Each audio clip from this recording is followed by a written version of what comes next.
সবাই কেমন আছেন? নতুন একটা ভিডিওতে আপনাদের স্বাগতম। আমি এই দুপুরের রান্না থেকে আজকের ভিডিওটা শুরু করলাম। সকালে খাওয়া-দাওয়া সেরে এই যে দুপুরের রান্না করতে চলে এসেছি। তো আজকের রান্নাতে থাকবে এই যে পটল ভাজা আর মুরগির মাংস। তো আমি পটলটা কেটে ধুয়ে মেখে রেখেছিলাম। রাখার পরে এই যে আমি পটলটা ভেজে তুলে নিলাম। তুলে নিয়ে ওই তেলে এখন আমি মাংসের জন্য পেঁয়াজটা ভেজে নিব। আমি তেলে একটু তেজপাতা জিরা সম্বারা দিয়ে পেঁয়াজ কুচিটা দিয়ে দিলাম। এদিকে পেঁয়াজ কুচিটা হতে থাক আর আমি ওইদিকে মাংসটা ধুয়ে নিব আর কি।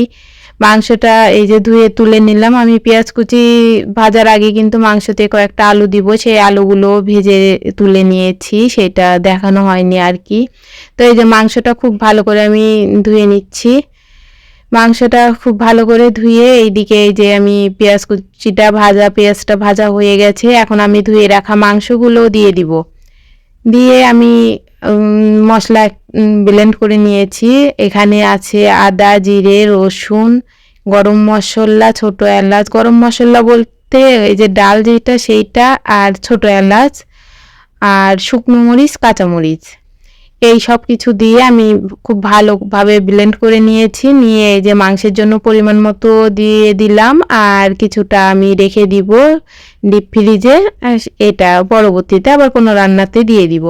তো আপনাদের সাথে কথা বলতে বলতে এই যে আমার মাংস কষানোটা হয়ে গিয়েছে। তো এই যে আমি পাশের চুলাতে একটু হাঁড়িতে জল গরম দিয়েছি। জল গরমটা আমি মাংসতে দিব ঝোলের জন্য আর কি।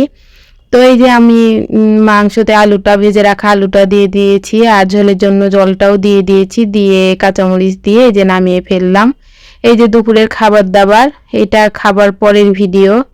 খেয়ে বাসন টাসন মেজে এই যে দই এনেছিল, তো এই দইটা এখন বসে বসে খাবো আর কি। আর ফ্রিজে মিষ্টি ছিল, মিষ্টিটাও বের করে নিলাম। এখন দইটা খেয়ে দিয়ে একটু রেস্ট করে এই যে সন্ধ্যার পরে চলে এসেছি আম কাটতে। তো এই যে আমগুলো কাটবো, এটাই আমাদের সন্ধ্যার নাস্তা আর কি। তো এই আমগুলো সন্ধ্যাবেলা খাবো, সেই জন্য কেটে নিচ্ছি। সন্ধ্যা দিয়ে বের হয়ে এখন আমি এই আমটা কেটে নিচ্ছি। এখন এই আমগুলো বসে বসে খাবো। আর ভিডিওটা আপনাদের সাথে যদি ভালো লেগে থাকে তাহলে অবশ্যই লাইক, কমেন্ট, শেয়ার করে দিবেন। আর এতক্ষণ ধরে আমার ভিডিওটা দেখার জন্য ধন্যবাদ।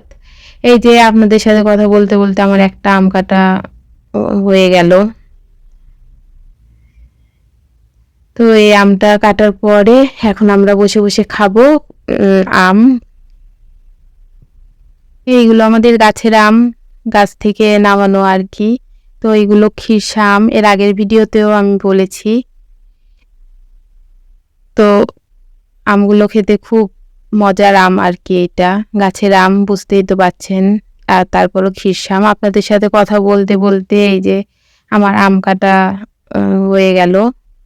তো এখন আম খেতে খেতে আপনাদের কাছ থেকে আমি বিদায় নিচ্ছি।